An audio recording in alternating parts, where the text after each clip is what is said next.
I'm Chriselle Beebe. I served in the Army as a military police officer for 5 years and 8 months.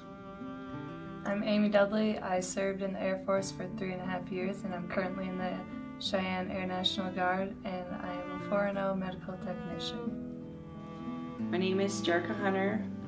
I was in the U.S. Army 4 years active duty, and my MOS was a 21 Echo, which is a heavy construction equipment operator. They just recently converted it to a 12 November. Beverly Spencer, United States Air Force, and I was a flight medic.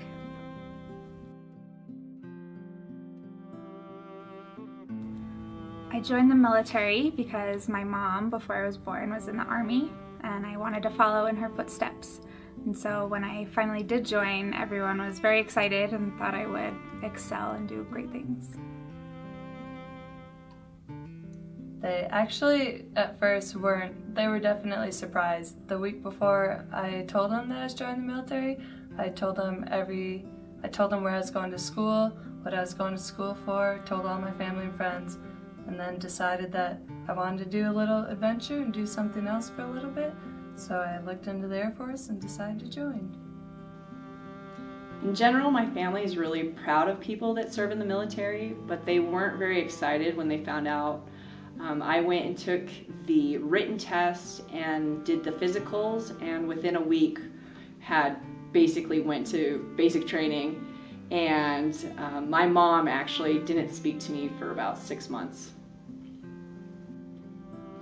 My family was really supportive for me joining the military. I joined the delayed entry program when I was 17, and so I still had to wait a year until after I graduated high school before leaving for basic training. And within that year, I did have a lot of friends and a lot of friends' parents and a lot of other people who tried to talk me out of going. They told me that it wasn't a smart decision and that I should try to get out of it while I still could. But my family was really supportive, and I just stayed true to what I wanted to do.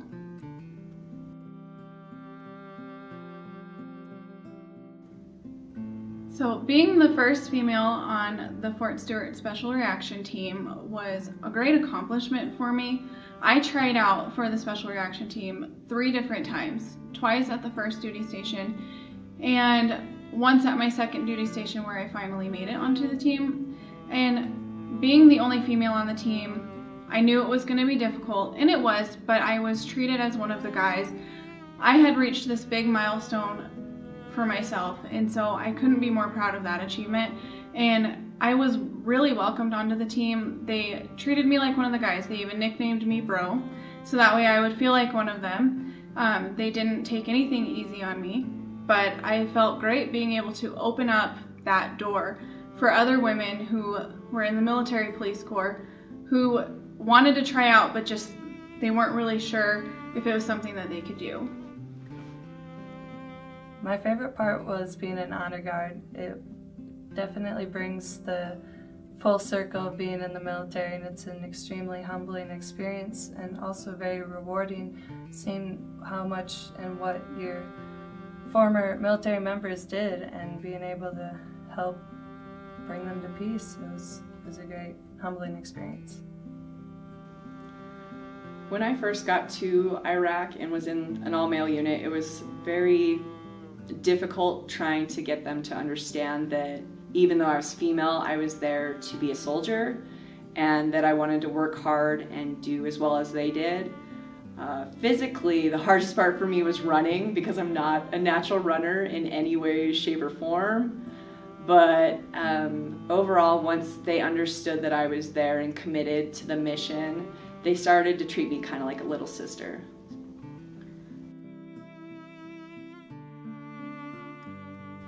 My favorite part of my service has been my deployment, for sure.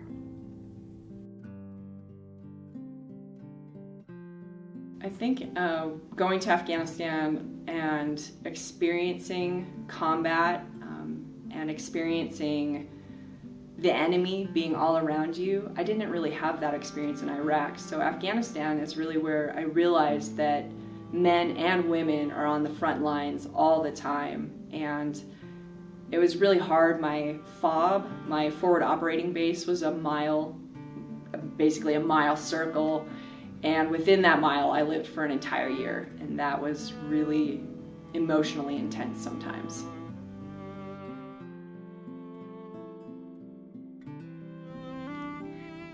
I competed for Miss Veteran America in 2016, so last year. I signed up as more of a personal challenge. Being out of the military is really hard, and it was something that I felt like I could do to help be the voice for women veterans and to help improve myself as well. And then once I started competing, I realized there was so much more to it. It's not just a pageant, which we don't call it a pageant, it's a competition. There is the parts, where you wear the dresses and you do your hair and you do your talent and things like that. But competing for Miss Veteran America is about being the voice for women veterans and being the voice for Final Salute Incorporated.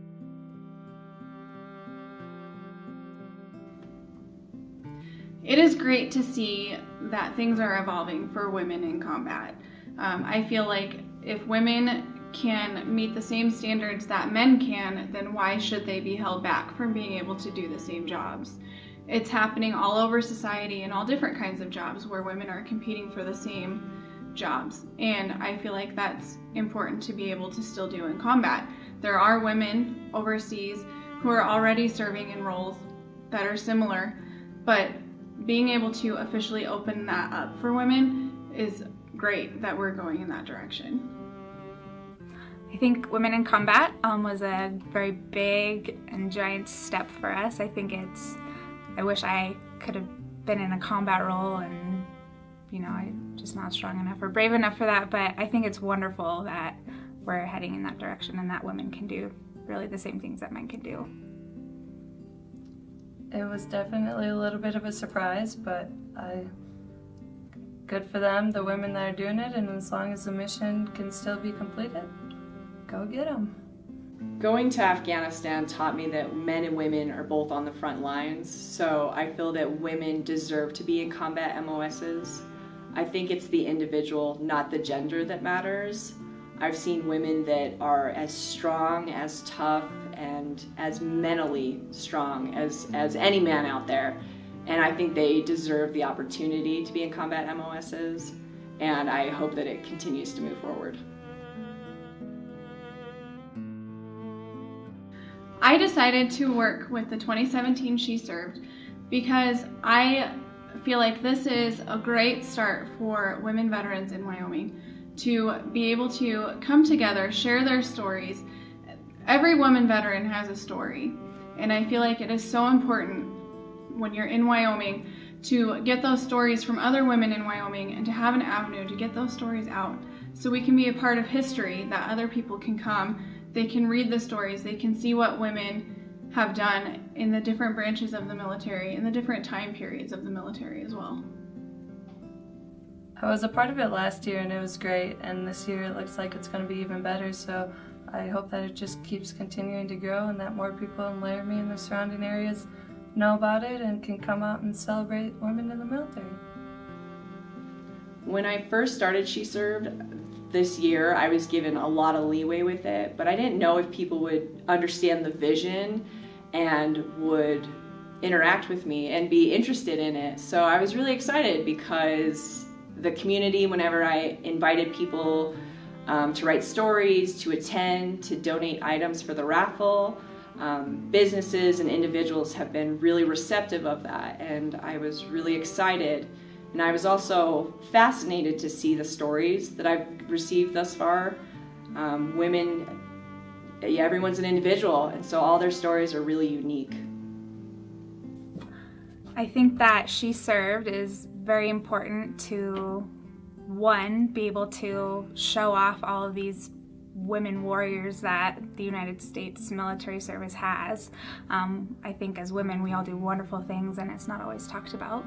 And then two, I think it's important to show us off as well for future women who want to go into the military, and just to allow them to see all the different things that we do and ask questions and be more curious.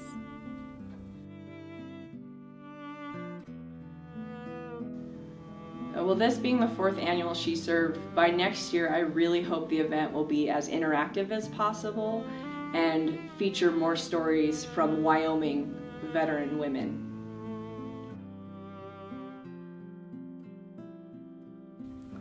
I think my experience as being a woman in the military, I was lucky. I'm in a mostly female unit, and so I have wonderful female mentors that I can look up to and learn from in my military service, and I think that it's been crucial to be in that unit to allow me to grow in my service as well.